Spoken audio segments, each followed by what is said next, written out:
My mother didn't whisper it. She said it loud enough for the entire room to hear. I wish you were never born. Conversations snapped shut. Glasses stopped midair. Even the music seemed to choke, and I just stood there feeling every pair of eyes swing toward me, waiting to see if I would crumble like they always assumed I would. Drop a comment and let me know where you're listening from and what time it is for you right now. I'd love to know who is standing with us in this community today. The silence in the room was heavy, but I didn't stay to let it suffocate me. I turned on my heel. The sound of my stilettos striking the polished marble floor echoed like gunshots in the quiet ballroom. Click, click, click. I didn't look at my father, Robert, who was probably already signaling the waiter for another drink to drown out the awkwardness. I didn't look at Iris, who was likely checking her angles to make sure her shock looked photogenic. I just walked. I pushed through the heavy double doors and stepped out into the Chicago night. The wind off the river was brutal, a physical slap of cold that instantly numbed my exposed skin. Good. I needed the cold. It cauterized the wound before it could even start to bleed. I didn't hail a cab. I didn't call a friend to sob into the phone. Instead, I leaned against the rough brick of the venue's exterior and pulled my phone from my clutch. My fingers were steady. The Face ID unlocked the screen instantly, revealing the only thing that mattered right now, the data. I opened my banking app. The interface loaded, a clean, white screen displaying the arithmetic of my exploitation. There it was, right at the top of the pending list. Grand Sapphire Gala, Platinum Table Reservation. $12,000. $12,000 for a table where I wasn't even allowed to sit in the family photo. $12,000 for the privilege of standing in the shadows while they accepted an award for a philanthropy I funded. Below that, the scheduled transfer for tomorrow, estate maintenance. $4,500. The monthly fee I paid to keep the lights on in a house I wasn't welcome to visit without an invitation. For years, I had treated these payments like investments. I thought I was building equity in this family. I thought if I just poured enough capital into the foundation, eventually, the structure would be sound enough to hold me. But standing there in the freezing wind, I realized the truth. This wasn't a construction project, it was a money pit. A condemned building that would take everything I had and still collapse on top of me. I didn't feel sad. I felt the cold, hard clarity of an auditor finding the error in the books. I tapped the pending charge for the gala. Cancel transaction. A pop-up asked me if I was sure. Was I sure I didn't want to pay $12,000 to be publicly wished out of existence? I tapped yes. The line item turned gray, then vanished. Next, the estate transfer. Cancel recurring payment. Confirm. Done. $16,500 saved in less than 30 seconds. It was the most profitable minute of my life. I slipped the phone back into my purse. The notification from the bank chimed, a cheerful little ding confirming the cancellations. It sounded better than any applause I could have received in that ballroom. I adjusted my coat, turned my back on the venue, and started walking toward the river. The wind was still biting, but I didn't mind. I wasn't just walking away from a party, I was walking away from a bad investment. And for the first time in 28 years, I wasn't in the red. My apartment was a glass box suspended 20 stories above the Chicago River, minimalist, precise, expensive. It was the kind of place you bought when you wanted to prove you didn't need anyone to fill the space. I unlocked the door and stepped inside. The silence here was different. It wasn't the suffocating, heavy silence of the ballroom after my mother's curse. It was clean. It was mine. I didn't turn on the lights. I just walked to the floor-to-ceiling windows and looked out at the city I helped design. I could see the skyline, the steel and glass structures that stood tall because they had strong foundations. Unlike me, for years, I had been the structural engineer of my family's facade. I was the shadow fixer. When Robert made a bad investment and lost $50,000 in a week, I was the one who wired the funds to cover it so the country club wouldn't decline his card. When Iris wanted to launch her brand, but didn't have the capital, I was the silent partner who paid for the website, the PR team, and the fake followers. I sat down on my leather sofa, still in my coat, and let the question wash over me. The question I knew everyone would ask if they saw the receipts. Why? Why did I pay for people who treated me like a ghost? Was I stupid? Was I weak? No. I was conditioned. There is a concept in psychology called the invisible chain. It binds the survivor to the abuser not through force, but through hope. It's the hope of conversion. It's the irrational, desperate belief that if you are just good enough, helpful enough, and rich enough, you can finally buy your way into their hearts. I had spent my entire adult life believing that love was a transaction I just hadn't cleared the balance on yet. I thought if I paid the mortgage, they would see me. I thought if I saved them from humiliation, they would respect me. I treated their affection like a luxury item that was just slightly out of my price range. So I kept working harder, earning more, paying more, hoping that one day I could afford it. It wasn't generosity. It was a ransom payment. I was paying them to keep me. But tonight, standing in the cold outside that gala, the chain hadn't just stretched, it had snapped. When my mother wished I was never born, she didn't just hurt me, she accidentally liberated me. She admitted the truth. I had been paying thousands of dollars a month to ignore. Nothing I did would ever be enough. The debt was unpayable because the currency they wanted wasn't money. It was my erasure. I looked down at my hands. They weren't shaking anymore. I had spent 28 years trying to build a home in a war zone. I had tried to engineer stability on a fault line. And now, finally, I was done with reconstruction. It was time for demolition. I took a deep breath, inhaling the scent of my own expensive candles and the crisp, recycled air of the high-rise. I didn't feel lonely. For the first time, I felt like the architect of my own life. And the first step of the new design was clearing the site. I didn't sleep. Sleep implies rest, and I wasn't resting. I was rebooting. I watched the sun bleed into the Chicago skyline, turning the steel gray of the river into molten gold. My phone sat on the kitchen island, face down. It hadn't buzzed since I blocked their numbers, but the notifications from social media were starting to stack up on the lock screen. I picked it up. I expected silence. I expected a void where they were processing the shock of being cut off. I was wrong. I underestimated their survival instinct. They weren't mourning the loss of their daughter. They were managing the PR crisis of losing their financier. There was a text from a mutual friend, a screenshot attached. It was an Instagram story from Iris, black and white filter, grainy. Her looking out a window with a single, perfectly placed tear. The caption: "Sometimes the people you love the most are fighting battles you know nothing about. Please pray for my sister. Mental health is real. And jealousy is a disease. We are trying to get her the help she needs." I scrolled down. A DM from my aunt. "Ava, your mother told me about your breakdown at the gala. Honey, we are all so worried. You can't just run away when you're off your meds." I don't take meds. I never have. It was a whisper campaign. It was brilliant, really. In architecture, if you find a crack in the foundation, you have two choices: repair it or condemn the building. They knew I was about to condemn them. So they were condemning me first. They were painting me as unstable, jealous, and mentally fragile. That way, when the checks bounced and the truth came out, no one would believe the crazy sister. They were destroying my credibility to protect their liquidity. I didn't feel angry. I felt a cold, professional admiration for their strategy. It was a hostile takeover of my narrative. I showered, dressed in my sharpest charcoal suit, and drove to the firm. The office was a different world. Here, the air smelled of coffee and graphite. Here, I wasn't a ghost. "Ava," a voice called out. Julian, the senior partner, was standing by the drafting tables. He was holding the blueprints for the new library project, the one I had led from conception. "I saw the preliminary sketches for the atrium," he said, tapping the paper. "The way you utilized the natural light? It's genius. The client is going to lose their mind." He looked at me. Not through me. He looked at me with respect.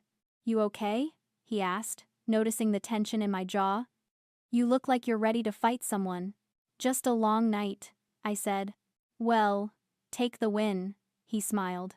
"You're the best architect we have. We're lucky you're here." I walked into my office and closed the door. The contrast hit me like a physical blow. Julian paid me a salary, bonuses, and equity, and he treated me with dignity. My family took my money, my energy, and my sanity, and they treated me like a liability.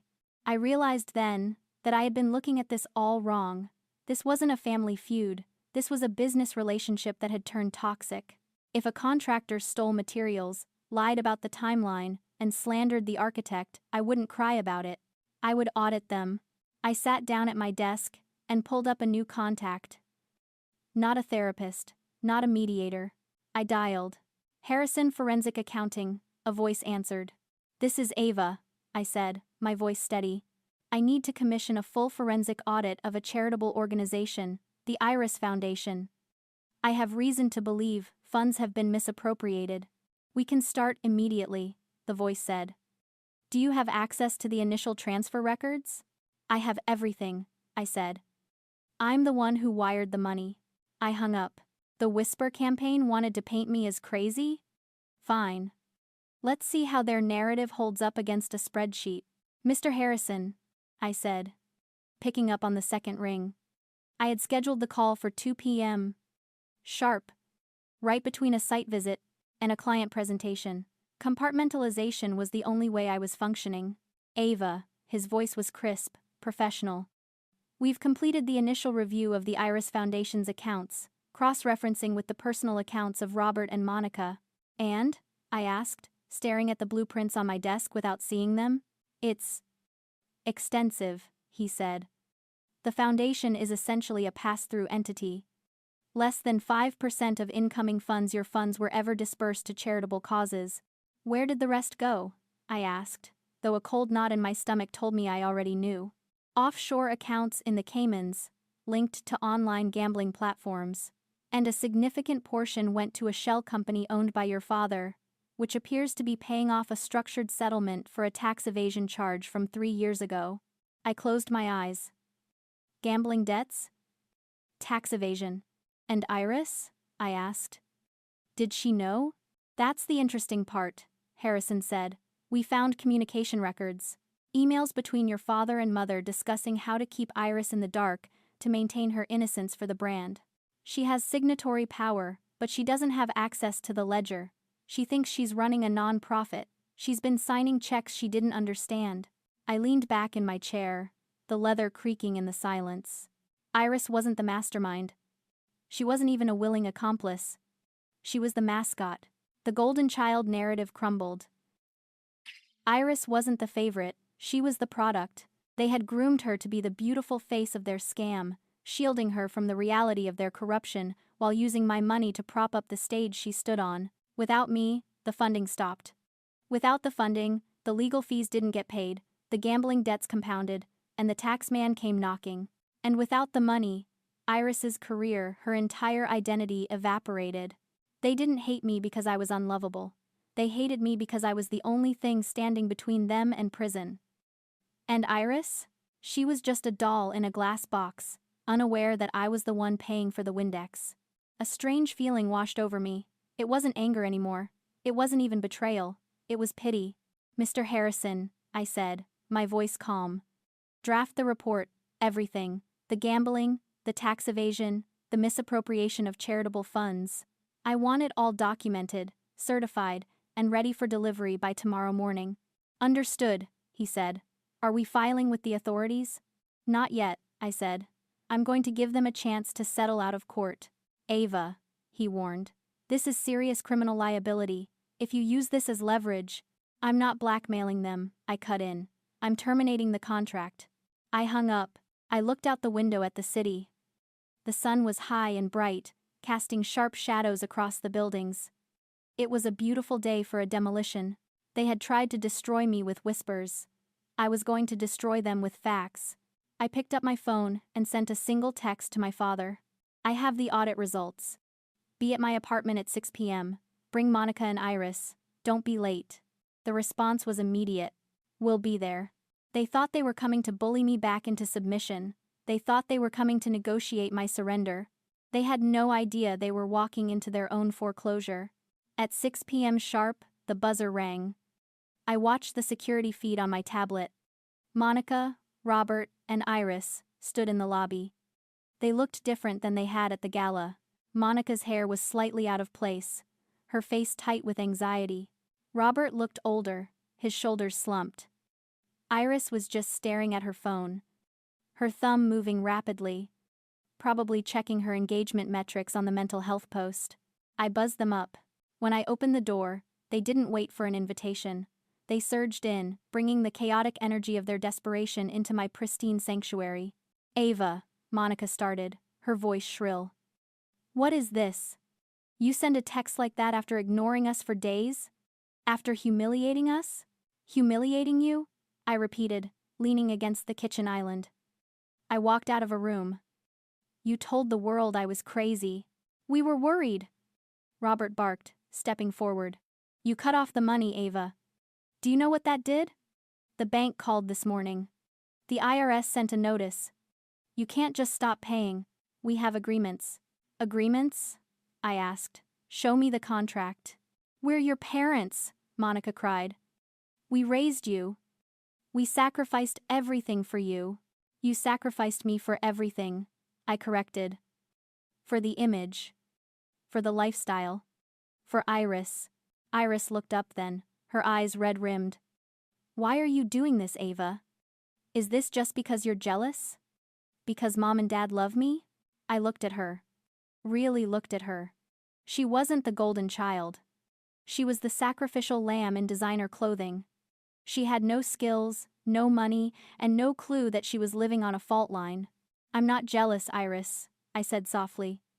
I'm the only reason you aren't homeless. I picked up the manila folder from the counter and slid it across the marble surface toward Robert. What is this? He asked, eyeing it warily. The audit, I said. Read it. Robert opened the folder. I watched his face as he scanned the first page. The color drained from his skin, leaving him gray and ashen. He flipped the page. Then another. His hands started to shake. What? Monica demanded, grabbing the folder from him. She read a few lines and gasped, looking at Robert with horror. You said you handled it. You said the gambling debts were gone. They were, Robert stammered. I was paying them off. I just needed a little more time. With charity money? I asked. With my money? I was going to pay it back, he shouted, desperate. Once the investments paid off. There are no investments, Robert, I said, my voice cold. Just more holes you were digging with my shovel. I turned to Iris. You signed those checks, Iris. You're the president of the foundation. Legally, you're liable for fraud and embezzlement. Iris dropped her phone. What? No. Daddy said. Daddy lied, I said. He used you to launder money. And Mom knew. The silence that followed was absolute. The perfect family shattered into a million jagged pieces right there in my living room. Monica was sobbing. Iris was hyperventilating. Robert looked like a man waiting for the executioner. Are you going to the police? He whispered. I should, I said. But I won't. On one condition. I pulled a document from my drawer. My lawyer had drafted it that morning. This is a binding agreement, I said. It states that you, Robert, and Monica relinquish all claims to any future financial support from me. It states that you will dissolve the Iris Foundation immediately and liquidate your assets to pay back the misappropriated funds before the IRS files charges, and it states that you will never contact me again. Never? Monica choked out. But you're our daughter. No, I said. I was your ATM, and the machine is out of order. I handed Robert a pen. Sign it. Or I call the district attorney right now. He looked at me, searching for any sign of the daughter who used to beg for his approval. He found only the architect who had condemned the building. He signed.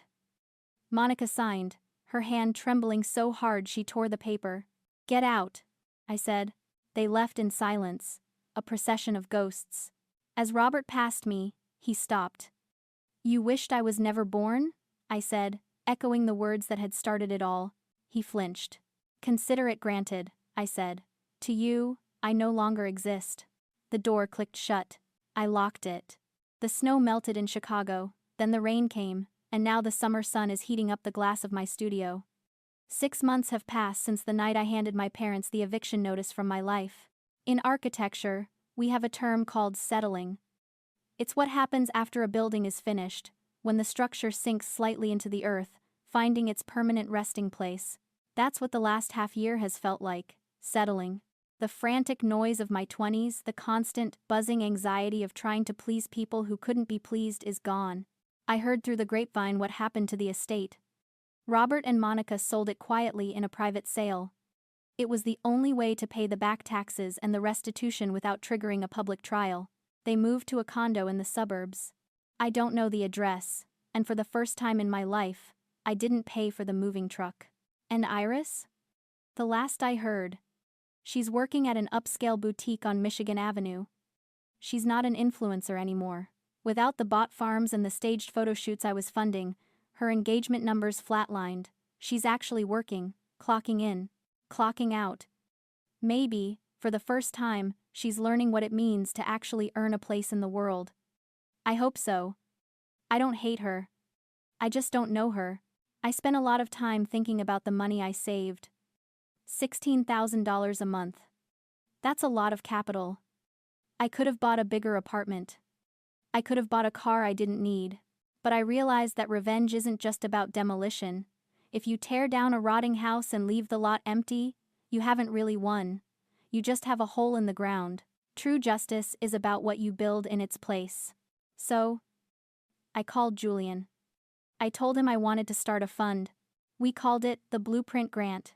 It's a full scholarship for architecture students who have been cut off by their families or who are navigating their education without a safety net. I'm not just paying their tuition, I'm paying for their materials, their software licenses, and their living expenses. I'm being the shadow fixer for people who actually appreciate the help, for people who are building their own foundations from scratch. Yesterday, I met the first recipient. Her name is Maya. She sat in my office, holding her acceptance letter, and she started to cry. She told me she was about to drop out because her parents refused to sign her loan papers. She told me she felt invisible. I looked at her, and I saw the girl I used to be, the girl standing outside the ballroom in the cold. I told her, "You aren't invisible. You're under construction. That is the justice of the sower." I took the resources that were being wasted on a lie, and I planted them in the truth. I stopped watering weeds, and I started growing a forest. To anyone listening right now, I know how scary it is to pick up the sledgehammer. I know we are taught that family is the foundation, and that without it, we will collapse. But I am telling you, as an architect and as a survivor, you cannot build a life on a foundation that hates you. Sometimes, you have to condemn the building, you have to walk away from the site, and you have to trust that you have the skills to design something new, something that stands tall on its own, something that has your name on the door. You are the architect of your own absence, yes. But you are also the architect of your own future.